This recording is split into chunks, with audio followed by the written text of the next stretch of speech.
నమస్కారం అండి. నిన్న డాక్టర్ బిఆర్ అంబేద్కర్ కోనసీమ జిల్లా రామచంద్రపురం సబ్ డివిజన్లో రామచంద్రపురంలో మనకి సిర్ర రంజిత అనే 10 ఏళ్ల బాలిక 5వ తరగతి చదువుతుంది. ఆ పాప ఉరివేసుకొని చనిపోయినట్టుగా సమాచారం వచ్చింది. నేను సాయంత్రం 7 గంటలకి తాము వెంటనే సీన్లోకి వచ్చి హాస్పిటల్కి వచ్చి విషయం ఏంటో తెలుసుకోవడం జరిగింది.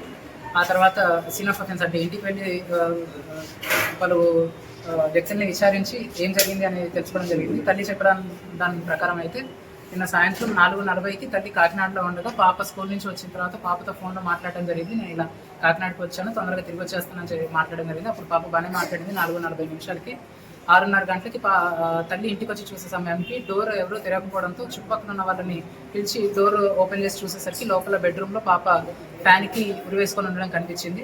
దాంతో వెంటనే హాస్పిటల్కి తీసుకురావడంతో డాక్టర్ బ్రాడ్ డెడ్ అని డిక్లేర్ చేయడం జరిగింది.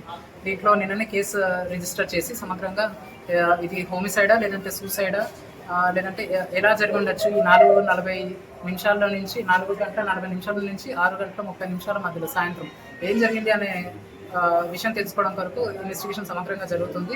వాళ్ళు కొంతమంది అనుమానం వ్యక్తం చేయడం జరిగింది. వాళ్ళని కస్టడీలోకి తీసుకుని వాళ్ళని కూడా ఎగ్జామిన్ చేయడం జరుగుతుంది. స్కూల్ యాజమాన్యాన్ని కూడా ప్రశ్నించడం జరిగింది. మరి ఆటో వాళ్ళని కూడా ప్రశ్నించడం జరిగింది.